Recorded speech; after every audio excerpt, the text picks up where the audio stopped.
the facts are that this problem, namely how do we keep the Lutheran confessions alive, how do we keep Luther's theology alive, has been with us from the beginning. Already there were fights before Luther died, and certainly once he did die, within a few years, Lutherans were at each other's throats about how best to preserve Luther's legacy and the faith of the Lutheran faith. The Book of Concord was not the first attempt at a kind of basic book that gathered the different important confessions of faith and documents of teaching of the Lutheran Church. But it's the one that really has survived and stood the test of time, if you will. Now, this means that we're in the midst of a revival of interest in the Lutheran confessions. It started in the 19th century in many ways.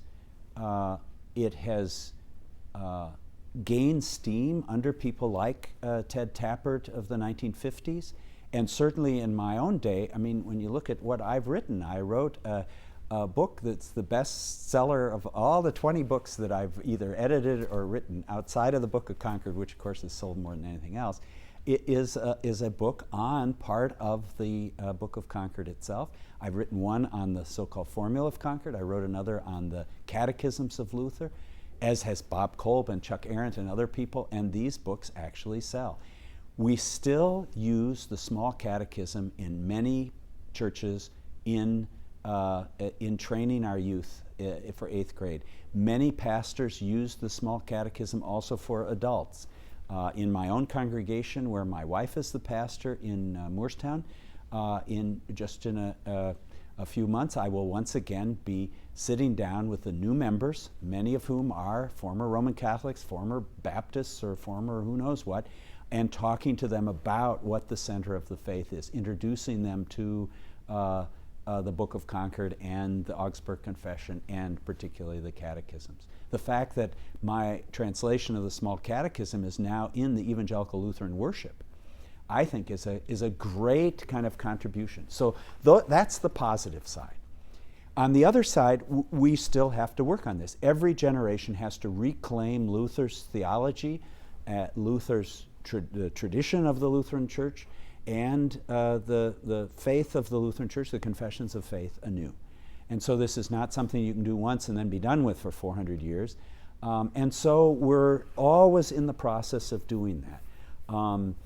I think that one of the things that keeps us honest in the ELCA, in the Missouri Synod as well, is that in fact we do have in our ordination vows, in the vows for folks that are consecrated as deaconesses or diaconal ministers or associates in ministry, promises to teach and preach according to the confessions and creeds of the church.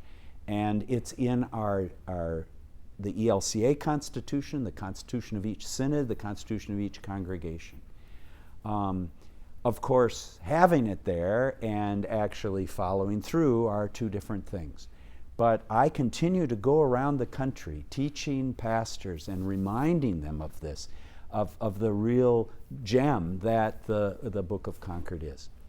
It's one thing to have a kind of Book of Concord, Confessions of the Lutheran Church, as a shibboleth, as a kind of a big book. We made it thicker this time, so when you hit other pastors over the head with it, it'll hurt a little more. I mean, there is that kind of sense that, well, you'd better toe the line. But if that's all the Book of Concord were, just a kind of a criterion that we measure everybody by, that's not enough. What you have to hear are these confessions of faith, people caught in the act of confessing their faith. And from that, then, you can strengthen your own faith. So what I tell students when I teach the Book of Concord is that it's one of the most practical books that they're going to read during seminary. And the highest praise or compliment that I can get is when a student comes back after that first year of having learned the Book of Concord and say to me that next September when they come back, usually having taken clinical pastoral education.